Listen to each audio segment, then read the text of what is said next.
Good evening, everybody. It's Steve with Real Progressives. Happy Father's Day to all the fathers out there, both living and deceased. Happy Father's Day to those mothers who played both roles. And we're down to economics, folks. We're down to reality, and it's time to talk about saving the world. One person at a time, one mind at a time. And one of the things that this day means to me is that you all understand from Jump Street that every single thing that I do as it pertains to real progressives and economics is grounded in the meaning of today. I am a father. I have 9 children. I do not get to see all 9 of my children. It breaks my heart. But in the back of my head, I think to myself, what can I do to make the world a better place for my kids? And over the years of watching people shake and yell and scream and get upset at the world and have no clue where to go with this anger, have no clue what to do with this anger. They get momentarily angry, and then they're back to buying a latte. They get momentarily angry, and then they're back to watching Real Housewives of LA. Then they get momentarily angry, and they're back to dicking around at the local ice cream parlor. They're doing whatever. They're not really understanding how grave the situation is. So without further ado, I'm going to bring on my guest, my cohort, my partner, Mr. Ellis Winningham. Welcome to the show, sir. Oi, happy Father's Day. Indeed. Happy Father's Day to you as well. Well, thank you so much. So, let's talk a little bit about the garbage, the evil that has been going on in the world today in the last couple of days that has led us to this meeting of minds tonight. Because quite frankly, austerity and the austerity mindedness that is pervasive, the neoliberalism that is scourging the earth, is a real and present danger to our lives, not just to the quality of our life, to our very existence. Talk about this, Alice. What's been going on? Well, as everyone's probably aware by now, the Tories took a whipping, as they say in America, took an ass whooping over in the UK. Labour gained 30 seats, and so now the Tories can't implement their austerity anymore, the 7-year-long austerity. And that 7-year-long stretch of austerity that the Tories ran resulted in the deaths of thousands of people who had their benefits stripped from them, people that were terminally ill and declared fit for work. Police was cut dramatically, making neighborhoods totally unsafe. The fire brigade, which is the fire department in America, was slashed. All sorts of regulations were pushed by the wayside. There was went and privatized all sorts of things. And in the end, Tories lost because the people said they had enough, totally had enough. And then they had this fire at a tower just recently where lots of people died and lots of people lost everything they owned because of the austerity, all the 7 years of killing and privatization and all that, killing the public services and whatnot. Well, I want to show you this jackass. We have a tweet I'm going to put up here from a guy named Benjamin. Right. It pertains directly to this. Let me put it up for our audience here. He says, in response to majority of Brits, 59% support Corbyn's calls to requisition empty properties for homeless Greenfelt Tower residents, and it gives a website. And this jackwad Benjamin says, I'd prefer to have homeless people than a complete erosion of property rights. Ellis, you see that right there is a prime example of how the United States brand, the U.S. brand of neoliberalism as capitalism, has infected the minds of people abroad. It's infecting the country. It is destroying these nations. It's destroying the public services infrastructure. but it's also destroying people's minds. All right. Anyone my age and older, all right, I'm 50. Anyone my age and older could remember back a time, say 40 years ago, or even back when I was born. If there were a problem or a tragedy such as befell these people at Grenfell Tower, and someone would have stood up in public and said something like that, people would have been horrified. This is nothing, this statement that this man Benjamin made here, no one would have thought of saying that, in the UK 50 years ago. And now look at it. And when you look at his statement there, you can, if you're British, you can tell right away this, and you're, like I said, if you're as old as me, you can tell that this is not, it doesn't sound like a British person speaking. It sounds like an American talking. It sounds like a Republican talking. And it shows you what the US has done to the UK alone, just the UK. And I'm not talking about the United States as a country. I'm talking about US neoliberalism. This American culture of freedom and liberty. You know what I'm talking about, Steve? Oh, I do. And it's wrapped up there in an economic package, and then it's exported to other nations. All right?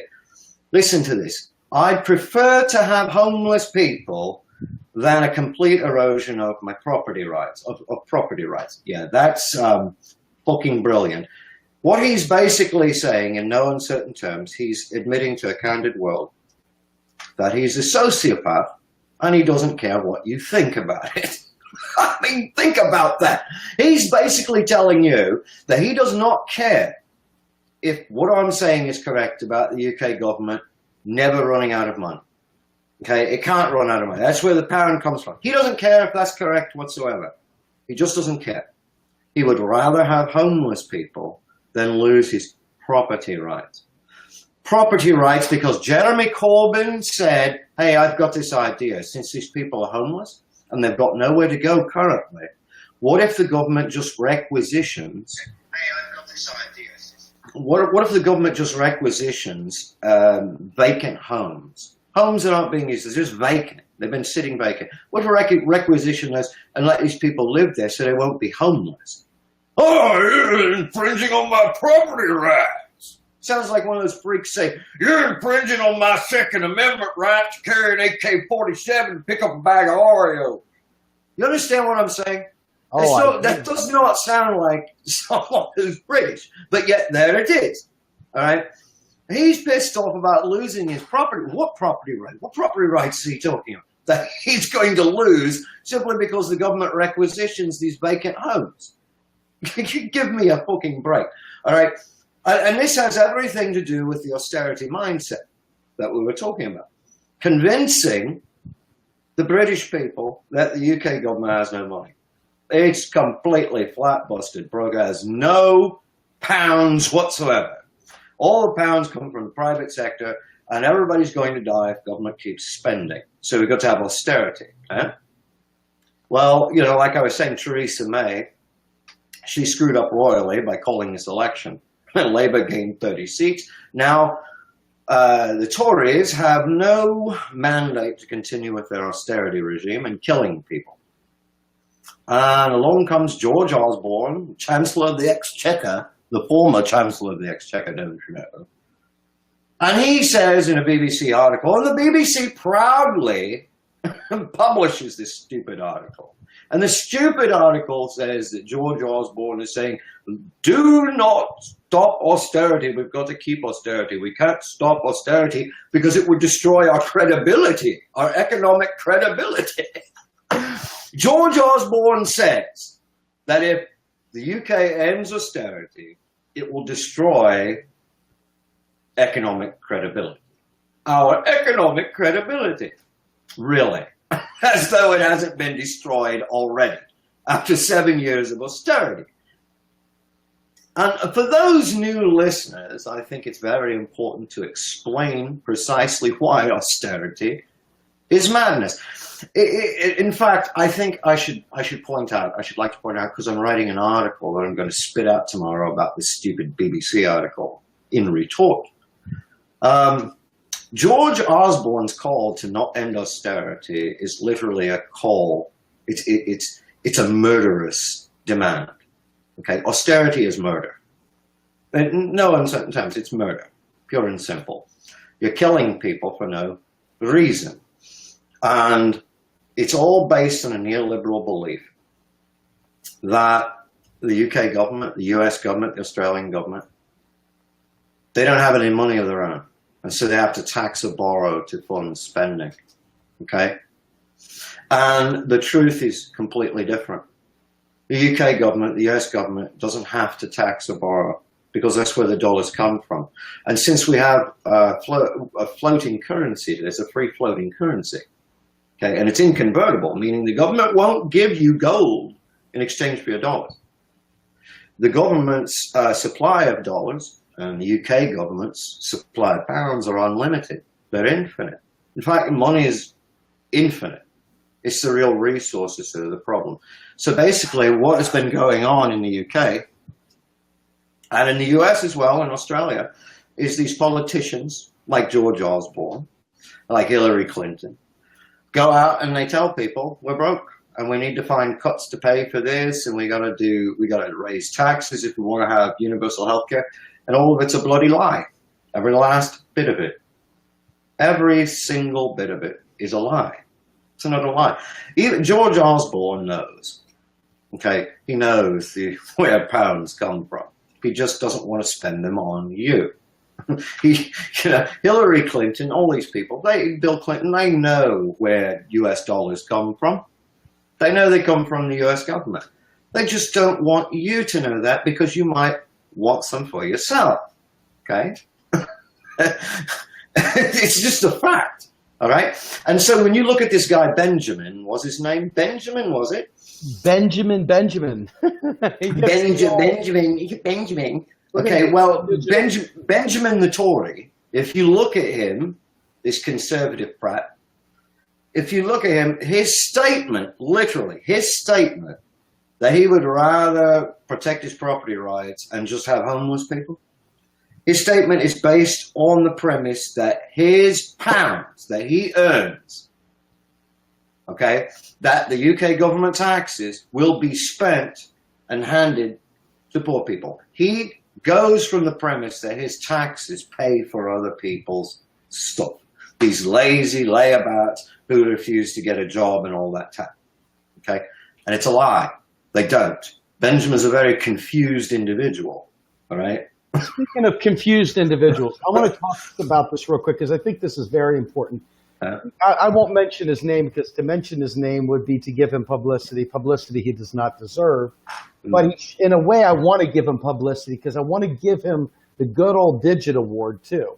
Okay, but the reality is that we have a former guy who used to work here that spends all his time trying to debunk the concept that taxes fund spending. And he keeps coming back and saying, they absolutely do. And they play this semantic game of what the term fund means, okay? Not realizing all along that the only thing that funds spending is actually keystrokes. And when it comes down to the quote-unquote funding of spending, if you ever want to use that term in a different way to connotate that taxes actually fund it, you could say taxes drive the need for U.S. currency or British currency or whatever currency. But you cannot say that taxation is flipped around and then redistributed to pay for things. It's a fucking lie. It is. It's a fucking lie. And this former guy, hold on, I want to finish the statement because this guy, he spent 2 hours on the phone with you one day, and he sat there with you and you went through every step along the way. And he spent hours with Joe Firestone. And he spent many, many, many hours with myself. And yet he sits there in an act of pathetic, just revolting idiocy, wasting people's life, wasting their time, sidelining people, as we say, with this dipshittery that this guy that we're now dealing with here, this Benjamin, okay?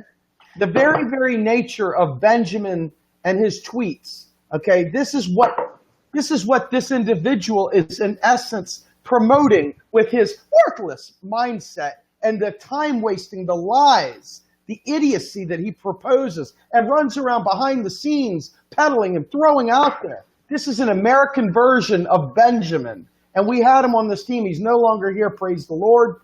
But Ellis, let's talk about this for a second. This right here is a progressive issue in this country, is it not? I mean, we're talking about the latte culture. Talk to me. What's going on with that? This taxation, funding, spending is very important for progressives to get past because it doesn't happen. Now, whoever this guy is that you're talking about, the thing he's not understanding is real simple. When the government taxes, okay, and your bank account, your individual bank account drops, okay, bank money's destroyed there. Now, when the government has its own currency, it has its own money, it's called HPM, okay, it's high-powered money, okay, and it has to remove those from reserve accounts. It destroys them, all right? So the truth is, when the government taxes and then Treasury's account is credited to begin spending, the moment the Federal Reserve credits Treasury's account, HPM must be destroyed before that can occur. In other words, when the government's high-powered money, the US dollar, that it's been spending into existence, is destroyed, that's the end of it. That's the very end of it. Nobody's taxes are taken by the federal government in hand and then sent to poor people or sent to the military or anything like that. The only way for the US government to operationally fund anything, whether it's another Moab bomb or another bomber or the military itself or public housing or universal health care, the only way this can be done is if the US government spends dollars into existence. That's the only way it can be done. Okay, taxation is the ending of a liability. I mean, what is it so hard to understand? Does anybody know what a liability is? A liability means that you've got this thing here that you're responsible for that's got to be eliminated, okay? Now, if you consider that the US dollar, a Federal Reserve note or high-powered money that's emitted by the central bank and federal government is a liability of the US government, then when that liability is used to extinguish a tax liability that you owe, the result is annihilation of the government's liability. The dollar, it's gone, finished. I mean, it's not very hard to understand. If you owe a tax and you use a tax credit to pay the tax credit does not remain, but the tax is gone. The tax liability is ended, but yet here we still have the same tax credit. It's stupid. Let me say it slightly differently, and I want to see if this is right. I've been telling everyone and anyone that will listen that spending is the birth of a dollar and taxation is the death of a dollar, and that makes the circle of life for a U.S. dollar. And the U.S. dollar, the velocity of a government-spent dollar, you taught me this, Ellis, is one. It can only spend the same dollar one time. All right, it spends it into existence, and that's it. Meaning it's HPM. It's gone. It's out there, and then the velocity can increase substantially in the private sector, rolling over, changing hands. But once that tax credit, which is a dollar, is used to extinguish a tax liability, the dollar is annihilated right along with the tax liability. It's real simple to understand, and there's no other way to say this in simpler terms. You can't pay your tax unless you have dollars, okay? And the government cannot collect tax from you unless it gives you the dollars to pay the tax. The purpose of the federal taxation is not in any way, shape, or form to fund anything. The purpose of federal taxation is to drive a demand for the currency. If I'm the government and Steve is the citizen and I tell Steve, I'm going to tax you, and if you don't pay this tax, I'm going to throw you in prison. And I may take your house and everything else that you have as well. There's a severe consequence. Steve's going to say, well, how do I pay this tax? And I said, well, you have to have my currency. You have to have US dollars to pay it. Well, I don't have any. Well, if Steve has some goods that I need, like pencils, paper, chairs, whatever I need to function as government, Steve can then bring them to me and sell them to me. I will manufacture the dollars, decide the price that I will pay him, and I will pay Steve those dollars.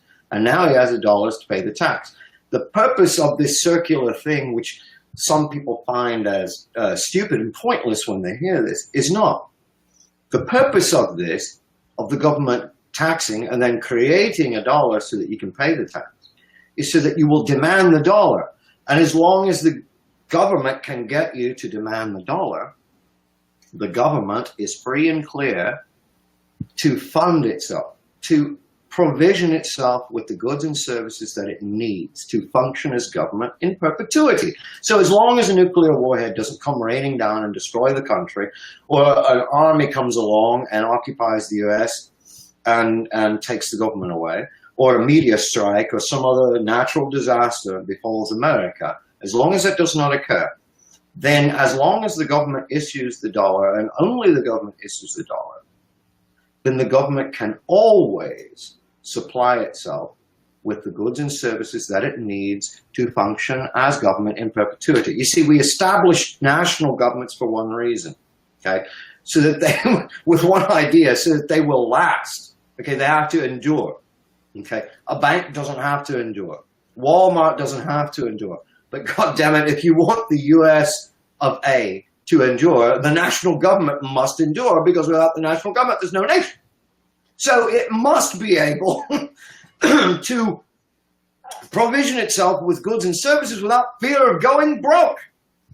Think about it for just a moment, you know? I wanted to talk about something that L. Randall Wray discussed, Rohan Gray discussed, and Nathan Tankus discussed in recent interviews. He said point blank, back in the 1900s,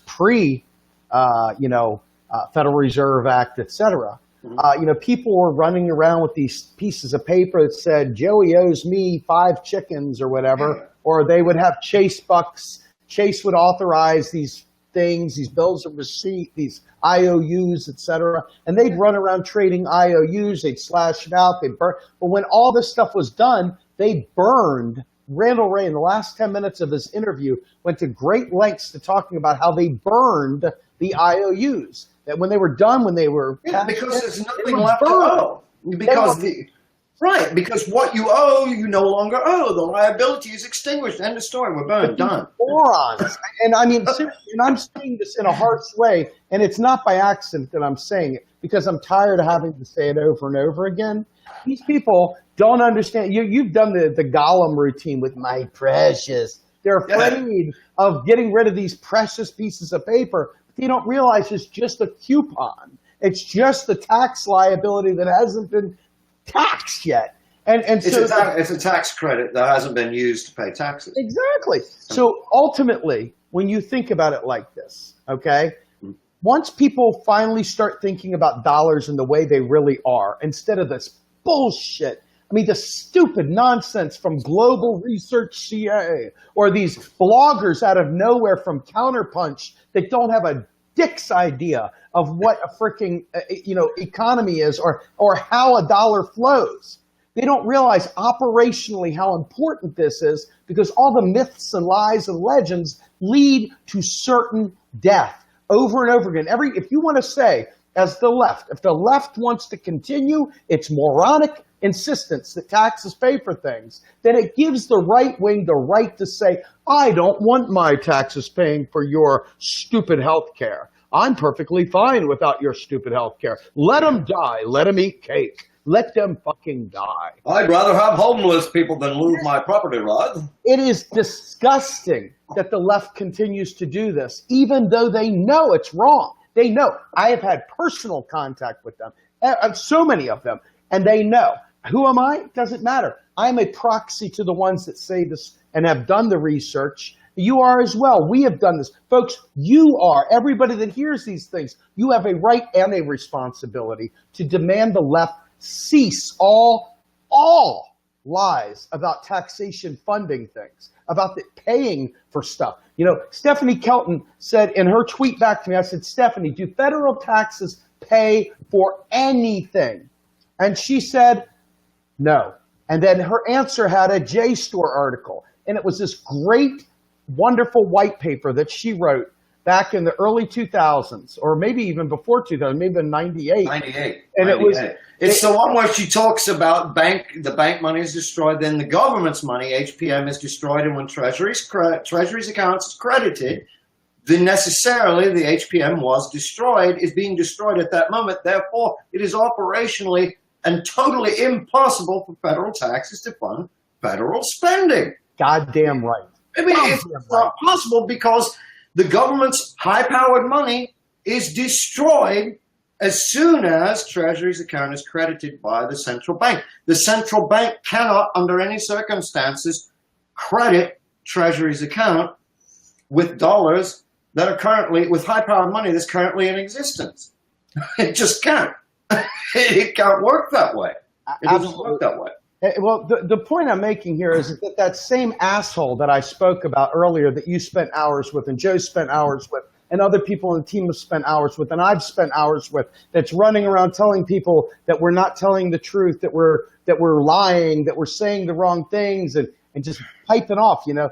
This is the nonsense that kills people. I would call this individual a murderer by proxy. Can I ask a question, man? Yes, you may. Maybe, you don't have to speak for him. You could just probably try and answer this question. Because I asked this question of Democratic Socialists of America this week. What does it matter to you if taxes pay for things or they don't pay for things? What's the point? Why is there an incessant need for federal taxes to pay for things?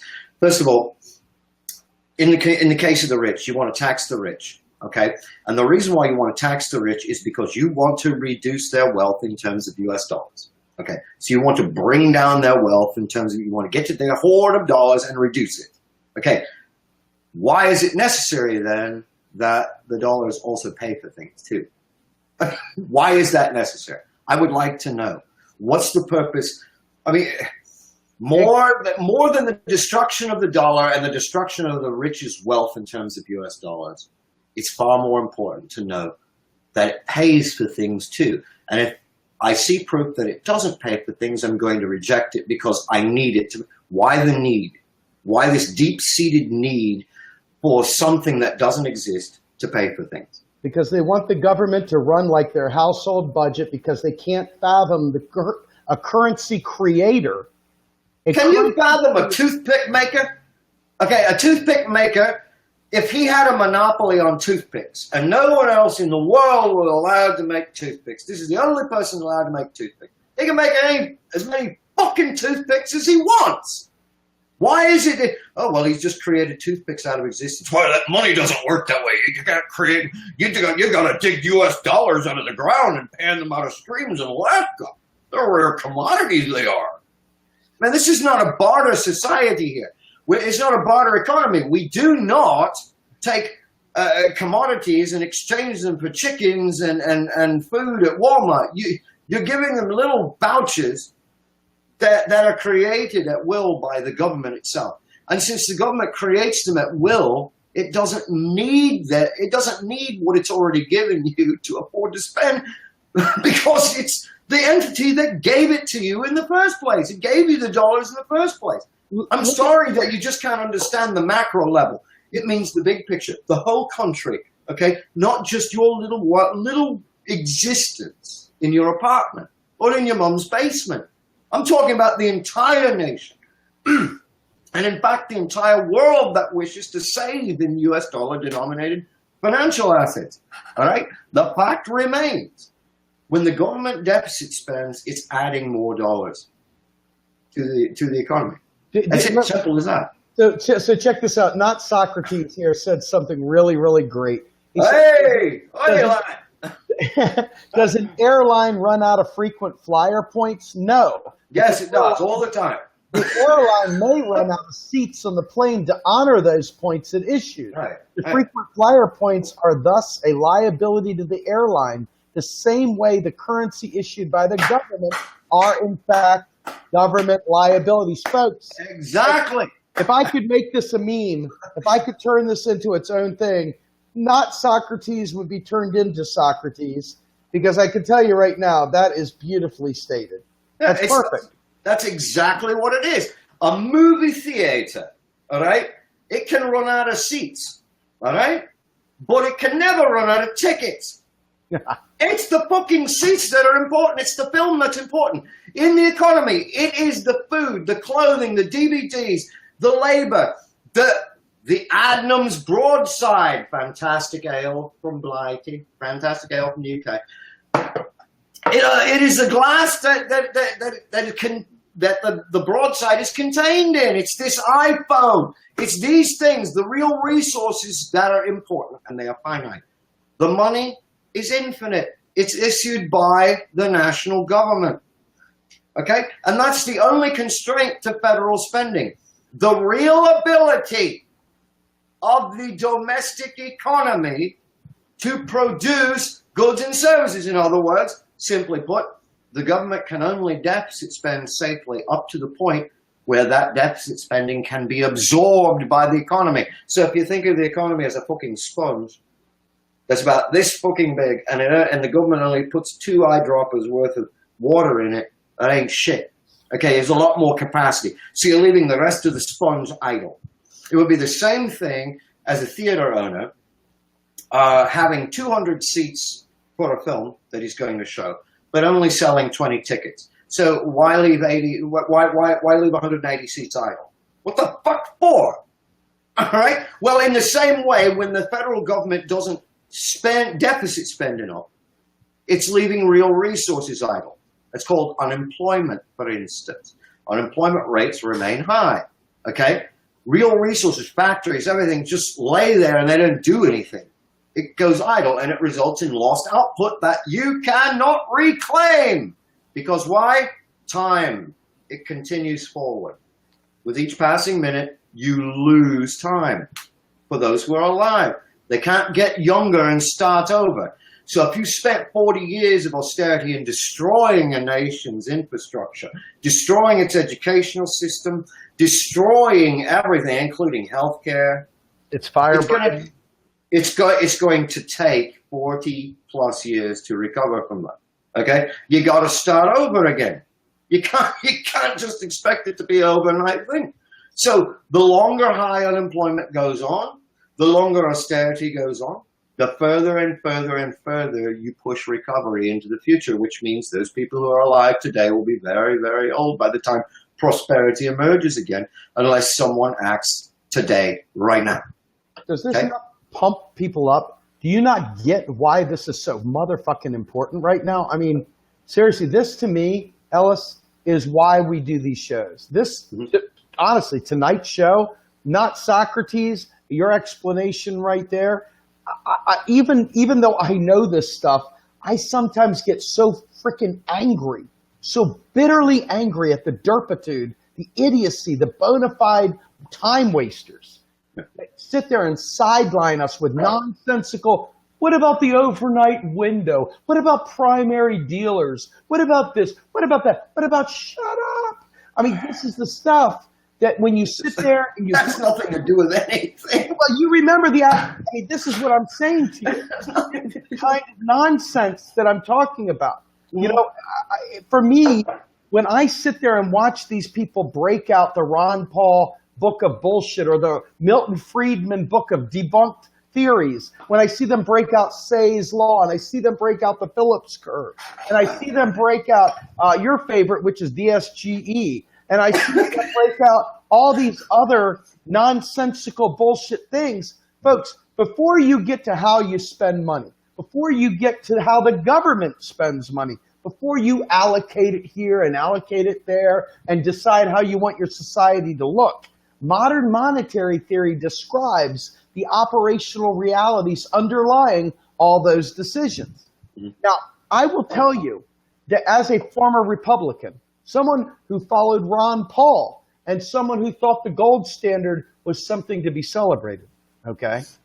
Now it's to be mocked. But back then, I sat there and I thought that because my taxes, I'd look at my paycheck, I'd look at that tax number, and I'd look around the room and I'd look for anybody that was lazy, anybody that didn't feel like they were pulling their weight. When I go into the grocery store, I'd look over people's shoulders to see if they were using food stamps. I did all the things the right wing does and you say you hate.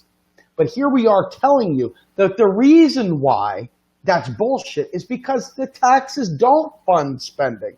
The austerity is a decision of politics. It's not a decision of economic reality. So when we try and tell you that taxes don't fund spending, there's a very, very, very serious reason. Because I, as a Republican, after I learned this stuff, I said, well, son of a bitch.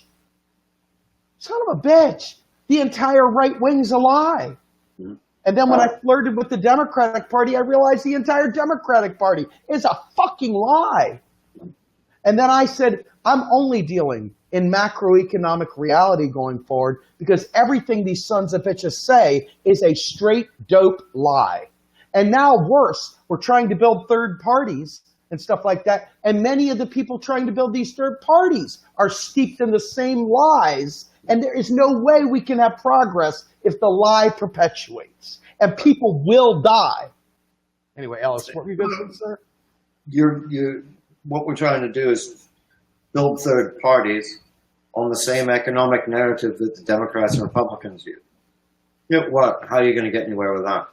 I mean, okay, at one time or another, the Democratic Party has said, we need universal health care. At one time or another in history, the Democratic Party has said, we demand full employment, a guaranteed job for everyone who wants a job and can work. Your platform is not any different. Okay, and if your economic narrative isn't any different, how is it a third party?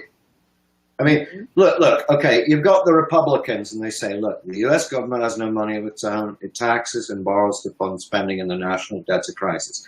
You got the Democratic Party saying the US government has no money of its own. It taxes and borrows to fund spending, the national debt is a crisis. What good does it do the Green Party to say the federal government has no money of its own, it taxes and borrows to fund spending, and the national debt's a crisis? What good does it do to a third party for a third party to say the same shit the major parties are saying? Well, and no, this isn't a game of semantics either. I'm not suggesting, hey, just make up some bullshit about federal spending just to be different. I'm telling you that what the Republicans and the Democrats tell you about federal spending and the national debt is all bullshit. Okay, complete and utter bullshit. It's not how the monetary system works in the US. It's not how the monetary system works in Canada or in the UK or in Australia or in Japan for that matter. They're all the same. None of these governments tax and then take what they've collected in taxes to pay for social programs. None of them, or the military or anything of that nature. They all spend their currencies into Japan. When it spends yen right into existence every single time it fucking spends. Same in Australia or US and everywhere else that we're talking about here, except for the European monetary union. That's a completely different show. So if you're really into taxing and borrowing to fund spending, and if you're really into national debts that are real and can be a crisis, might I suggest that you take your politics to the European monetary union? You'll have a blast. But it doesn't work in the US or UK or Australia. Sorry. Yeah, I wanted to take a moment and I wanted to read something, Ellis. Mm-hmm. And this is something I wrote today. It's a Father's Day message for people, okay? And I'm just going to take a second. Give me one moment. And what I said was, forgive me for this. I'm just going to read it to you. For years, my political activism has driven my life. And folks, believe me when I say this, the reason why I am reading this to you is because it plays very much into the life and death fact as it pertains to our movement. So for years, my political activism has driven my life. Economics have been my life day in and day out. My passion comes from wanting to save my kids and grandkids the pain and suffering I have personally lived through. No textbook can adequately explain the struggle. No degree can prepare you for life when the very beliefs we have shape the lies we embrace as truth. Sadly, many twist the story above, and it becomes a triggering, I'm triggered event for them. Sadly, many take the time to ignore what I have been fighting for and spend their time shitting on my efforts. Sadly, some huddle together and try to squash life-saving economic truths to stroke their own egos. Sadly, my kids will suffer because of this. My son wants to join the military. He isn't ready in his mind for college. So, during these horrific times, my son will end up enlisting with hopes and dreams of really making a difference in the armed services to my sorrow. This is my nightmare scenario.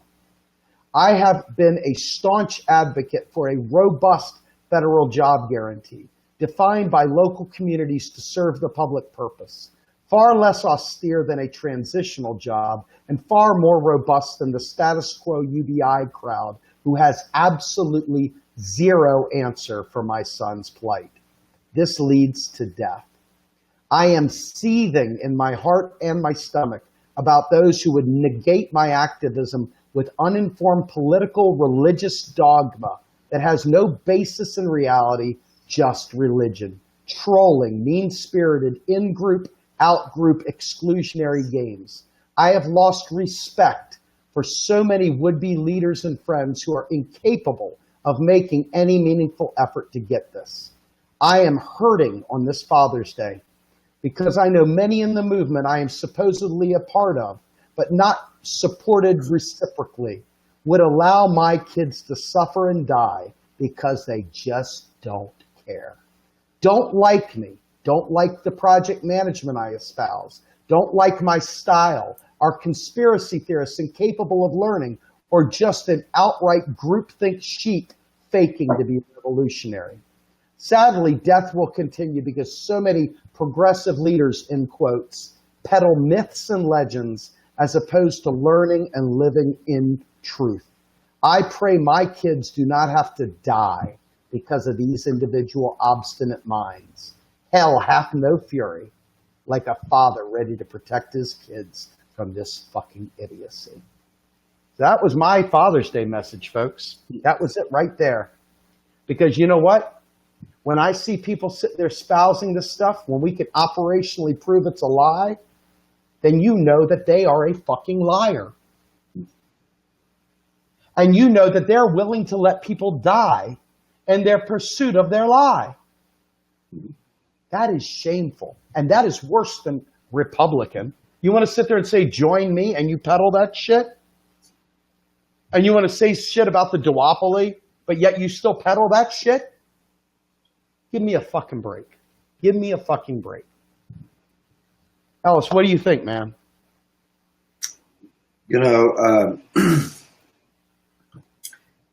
neoliberalism is perhaps the greatest threat that the Western world has faced in history, because it's a different type of threat entirely.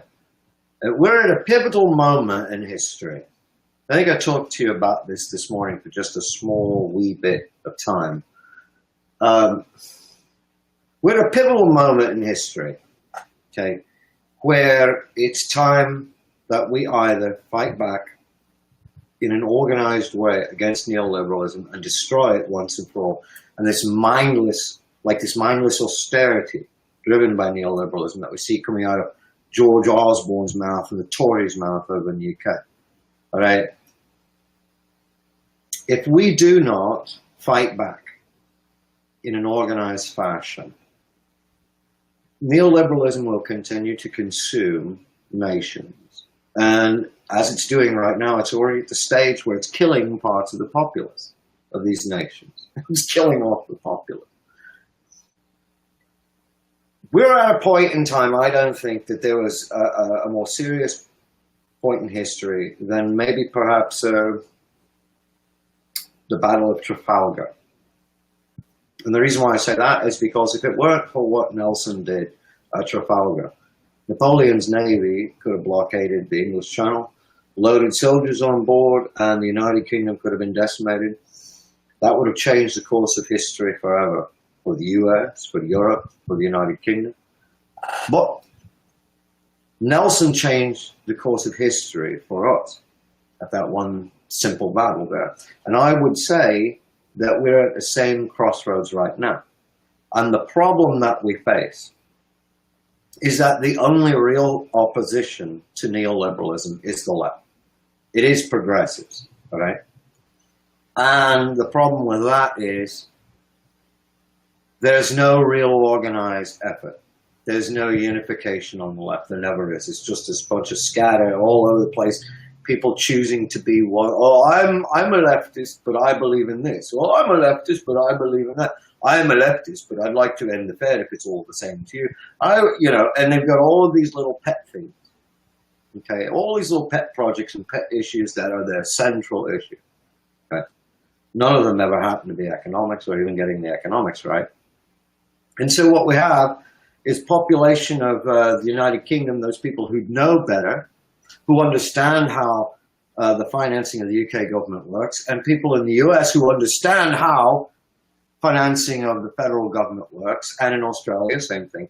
These people who understand are being forced to fight against neoliberalism like an underground movement, like the French resistance in World War II. And when you see that going on, you know clearly there is no organized effort on the left that is strong enough or sufficient enough to challenge neoliberalism. So when you say, I'm on the left, I'm a leftist, federal taxes fund spending, the national debt is a serious problem, and I hate neoliberalism, you don't know what the fuck you're talking about. You don't know what you're talking about. Ellis, I mean, I'm not even joking. Nathan Tankus came on the other day, and we did a show basically translating Marx through the eyes of MMT. Yeah. And, the fact of the matter is that the people that don't understand state money, that are sitting there focused on capital flight, like somehow or another, it's ridiculous. That's absurd. It's absurd. That's not a problem in a flexible currency arrangement like we have today, or a free-floating inconvertible currency. The capital flight is not an issue. Why in a fixed exchange regime, it might be a serious issue. It could be.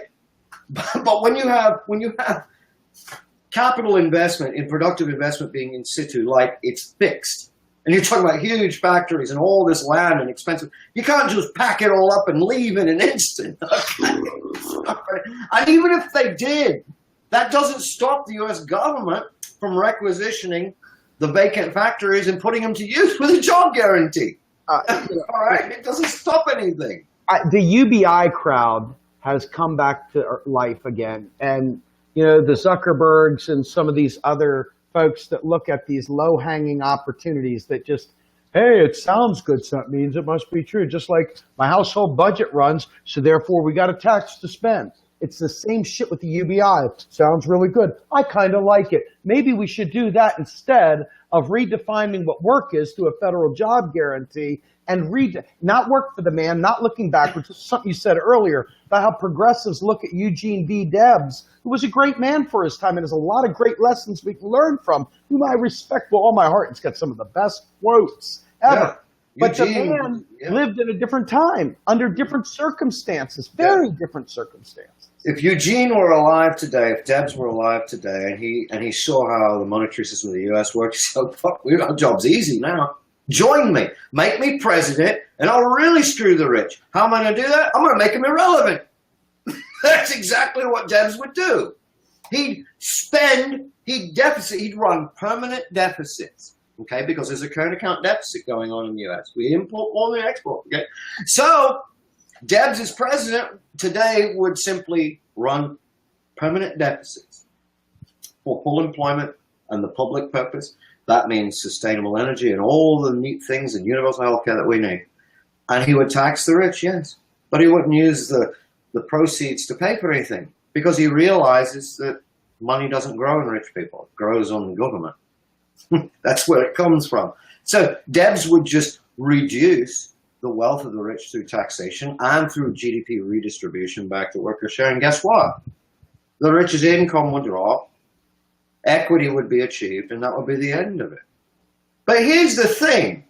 Why do these progressives care so much that the tax dollars are actually being respent?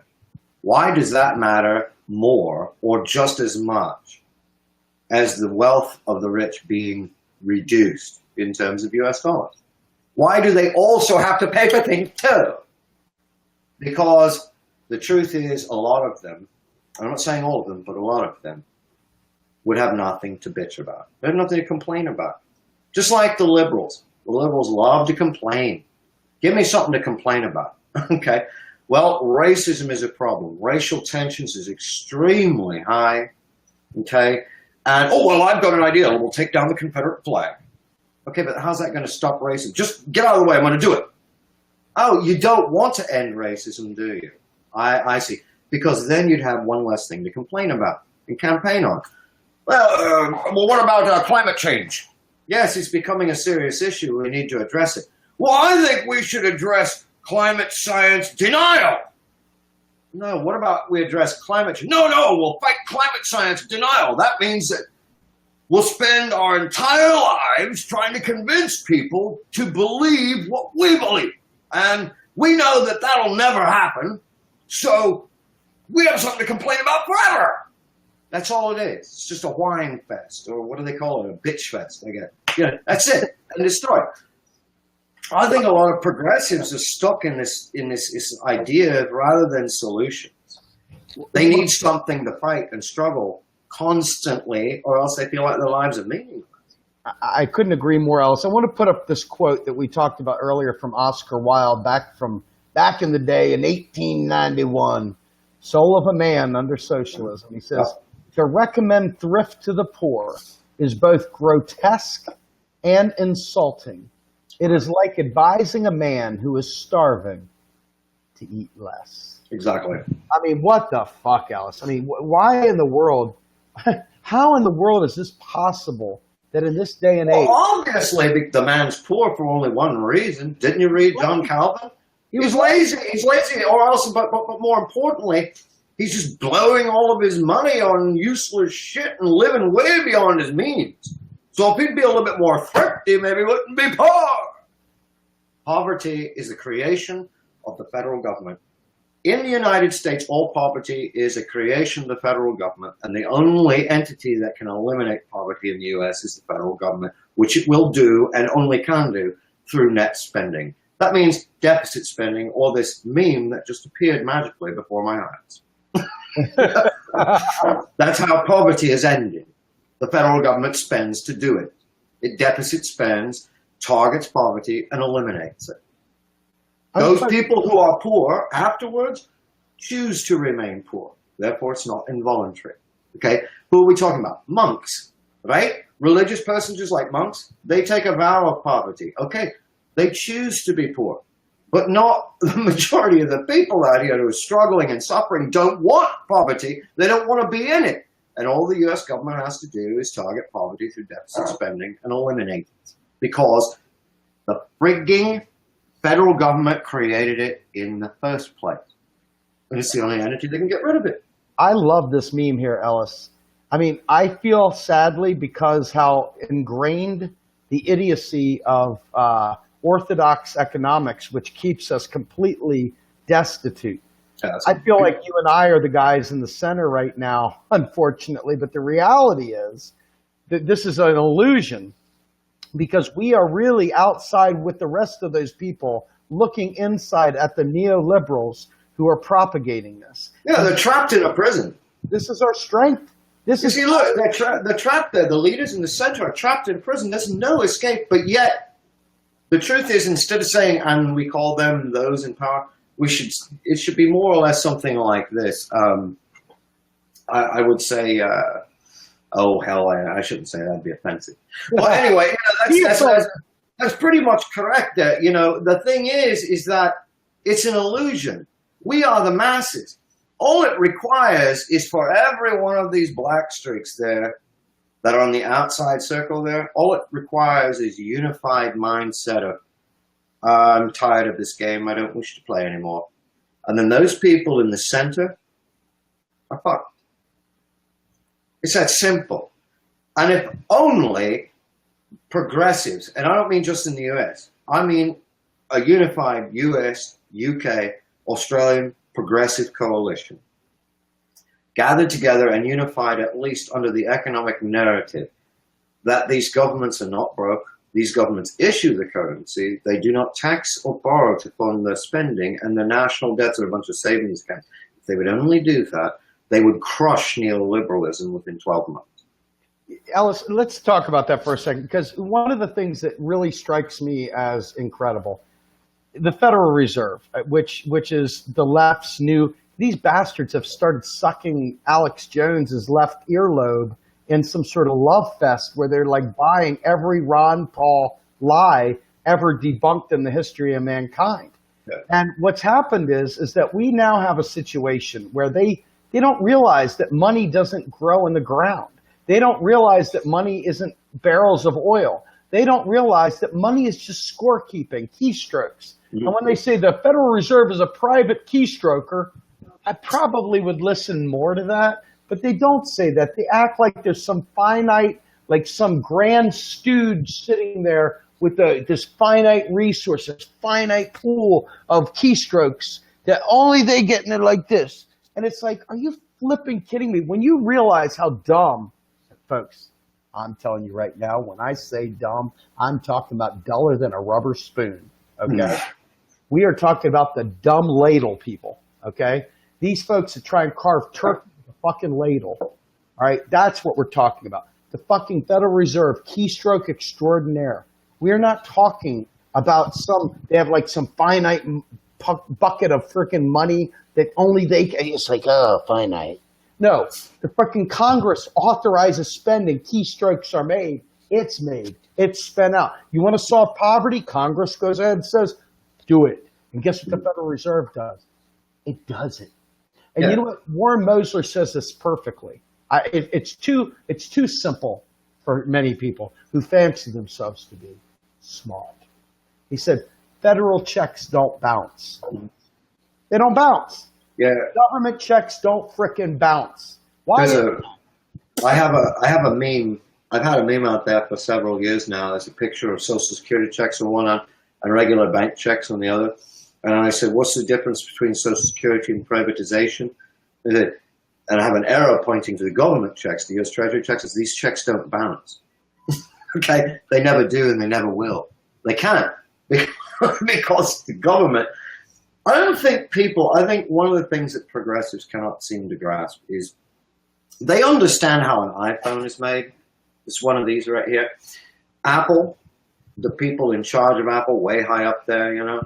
Yeah, they say that's beautiful. You know, you should. Yeah, that's perfect. You got to distribute that for him all over the place. Do that, would you?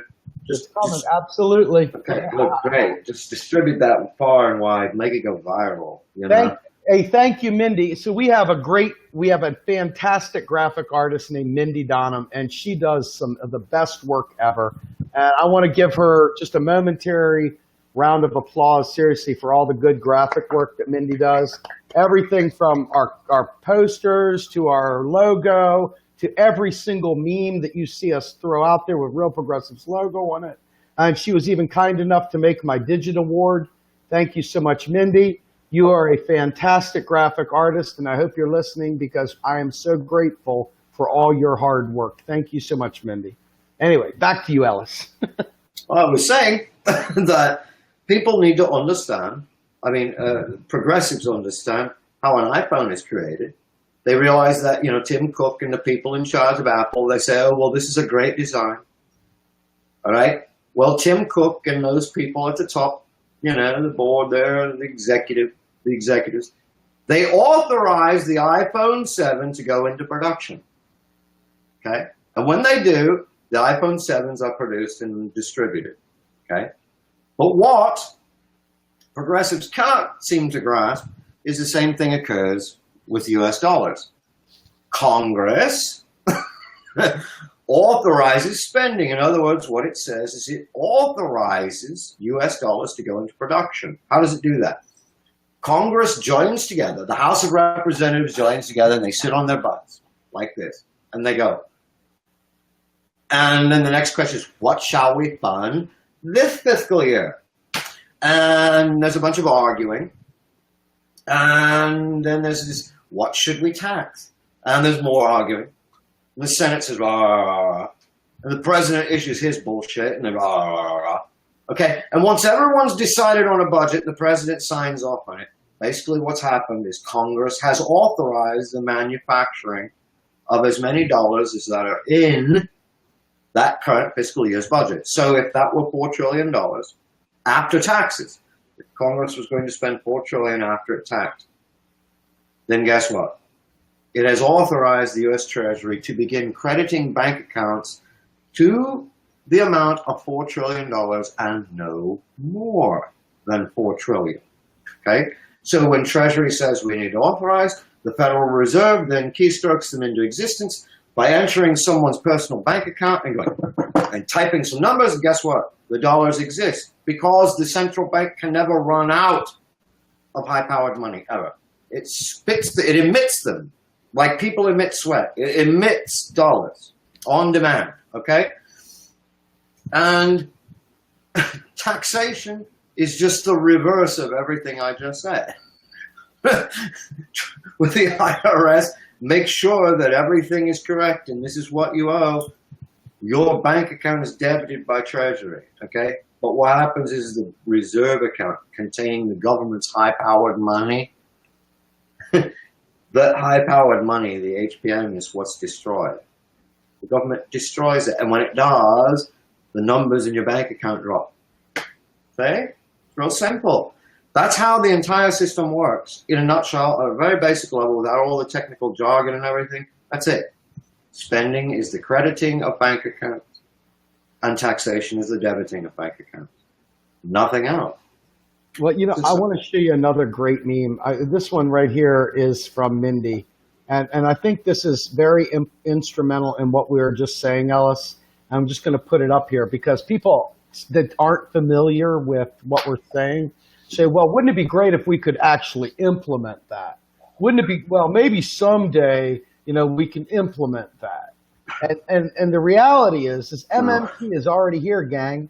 What we're talking about, MMT is just a description of what's here. It's all of what's already here. Yeah. I mean, what's already here doesn't have any name. It's just basically the monetary system. Okay? What is already here is called the monetary system. MMT is the thing that accurately, hyper accurately describes the monetary system, how it functions. It describes how dollars come into existence or pounds come into existence, how they flow through an economy, how they flow out of a domestic economy into the rest of the world and back again, and how they are taxed and destroyed of the economy. Okay? It's a complete view, including banking operations and central banking operations. It's called currency analysis. It's called science. Okay? Science. Okay. Now here is our favorite thing, guys. This is going to be available in T-shirts soon, so I hope you guys will pick yourself up some T-shirts, help keep Real Progressives alive and well. But we really are all about MMT here. It's not just about MMT for the sake of MMT, folks. MMT is actually, you know, life-bearing. I mean, it's a description of how we can, well, it's a description of what is going on in our monetary system. So once you understand what's going on in our monetary system, then you can make informed decisions. Now, if you're a progressive and you're watching this program, we are called Real Progressives. Why is that? Because we not only stand for the progressive ethos and values, but we also stand for truth, which is macroeconomic truth. And those that do not stand for macroeconomic truth are liars or very, very ignorant and uninformed. Mm-hmm. And it's very important to understand that you can't get where we want to go ever without MMT. But we have to get these people to understand that so they stop doing incrementalism, so they stop tiptoeing through the tulips, and we start fucking saving lives. I mean, seriously, folks, this fire in England, the UK, that fire is all about austerity. I'm going to have Stephen Hale on Tuesday night, and we're going to do a deep dive on U.S. exceptionalism and how it's fucked up the world. Yeah, exactly. That's what I've been talking about for years, and that's what I began talking to you about, and that's what I'm talking about tonight. And that's why that Benjamin guy thinks the way he does. He's thinking like a U.S. citizen, not a UK citizen. And that's because this U.S. view of the economy and how and work ethic and all that crap and rights and everything and privileges there too, you know, is infecting his frigging brain. 50 years ago, to give you an idea, even before I was born, as a matter of fact, I'm only 50, but back in like 1950, 1960, it was considered to be offensive and disgusting behavior if you were to make fun of the prime minister. It's just something you didn't do, all right? Now, Dudley Moore and his gang came along in the 60s, did a comedy routine, and sort of broke that barrier, all right? And today, it's common that we make fun of the prime minister all the time, okay? And nobody thinks anyone, Well, just like that, back in those days, what this guy said in his tweet publicly would have been viewed as horribly offensive. They say, oh, I don't know any British citizen would ever think something so evil as that man. But today, it's perfectly acceptable. But strangely enough, you'll notice that if you read that and say it out loud and you're an American, you'll say, sounds like an American. That's because it's a British citizen thinking like an American. And I'm not saying that to be offensive to Americans. I'm talking about Americans like Republicans that are deluded into thinking. They're deluded into thinking, this American exceptionalism and this freedom and free markets and all this bullshit about rights and crap like that. I have the right to own property and I have the right to do this and I have the right to boss my employees around. I'm the owner, don't you know? And I have rights and that kind of crap. Okay, well, you know what? In the UK, we have rights too. We have rights too. But the thing here is that human rights are not trumped by property rights. Get it? Okay? People have a little bit more common sense about 50 years ago than they do today. Property rights do not trump human rights. So this guy saying, I would prefer to have homeless people that are completely my property rights. Okay, that's great for him. But then he'll at the same time tell you that healthcare is not a human right. That's not a right. But property rights are rights, just not healthcare. Why?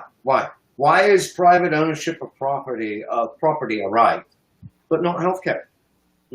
Why? They're both arbitrary, aren't they? The government could come along at any time and take both away, right? Because it's the sole authority. It's a regulatory authority. What makes property rights a gift from God? It's a supernatural right that was handed down from God when he created the heavens and the earth and everything was void and dark and all that crap. And before man, he said, man will have property rights, but healthcare is not a right. I mean, give me a fucking break. He's talking like one of those crackpots from the US, Tea Party people. You know what I'm talking about. That's who he's talking like. It's insane. It's just offensive behavior to talk like that in public. Fine, screw Labour. Great, I love his Twitter thing. Screw Labour. Great, I can deal with that. Right? Screw Labour. Oh, okay, well, fuck Tories, eh? Yeah, how you like that? All right, great. But when you sit there and say that people have gone through a horrific tragedy that has befallen them solely because of Tory austerity, and now many of them are homeless, and when Jeremy Corbyn simply suggests to requisition empty property so the homeless will have somewhere to go, and you start bitching about how rather having homeless people living on the streets than complete erosion of property rights, you are a fucking sociopath. Okay? That's what you are. A sociopath. Admit it. That's right. Ellis, I want to thank you, sir, for a great live stream tonight. I think that, honestly, that, I'm just going to be honest with you. I am so desperate for any politician to care about people. I'm desperate for any political party, from my friends at Draft Bernie or my friends at Progressive Independent Party, to rise up and accept this. Folks, they're our allies. Ask them, are you MMT compliant? They're our friends. Ask them. If they're not, let's help get them there, okay? Because if they're not going to do this, if the Dems aren't going to do this, if these people, who is going to do it? Who is going to save us from austerity? Who is going to save us from the right-wing austerity that plagues both the Democrats and the Republican parties? Who is going to save us? The Green Party, are they going to save us? Are they going to embrace MMT? I'm asking you point blank, Are the Democratic Socialists of America going to save us via understanding how our finance system works? Or are they going to keep hearkening back to writings of the 1800s and 1900s and keep pointing backwards to go forwards? Folks, we have a modern money system, and it has been in place in this country for a very, very long time, and in complete free-floating fashion from 1971 to present. The reason we have income inequality in this country, for the parasites that don't talk about this, is because we are financializing our debt and our purchases. We need to eradicate the need for everybody to live and die on private credit and bring back the public purpose and remind Congress that fiscal policy is not a bad word. I mean, seriously, if these parties want us to follow them, and we need them to, folks, they are our allies. We need PIP. We need Eric L. Bloss. We need Nick Branya. We need Draft Bernie. We need the Green Party, Jill and Ajamu. We need all of them to embrace macroeconomic reality so that all their grand plans can actually come to fruition. But if you're going to tell me that you're going to throw up 40 years of roadblocks in front of us just spending money into existence today, you're going to come up with myths, legends, lies, conspiracies, and uninformed ideas, what are we really doing? What have we actually done? We have done nothing. So without further ado, Ellis, I want to thank you so much for tonight. Happy Father's Day to you, sir. Happy Father's Day to all of us. And please put pressure on everyone. Leave no one spared. Everyone must have the pressure put on them, because who cares if we shift ill-informed from here to ill-informed over here to ill-informed over here to ill-informed over here. If we don't understand this stuff, there is no progressive agenda coming to be. So make sure you act like an activist. We're all activists, but let's be pointed in our activism. You can't get anything without understanding how the financial system works. Our enemy knows it better than ever. It's time for us to do the same. All right, sir. Thank you very much. I appreciate your time again. Say hello to your kiddos and your wife. Thank her for letting me borrow you again. And with that, we will see you all later. Thank you so much, everyone.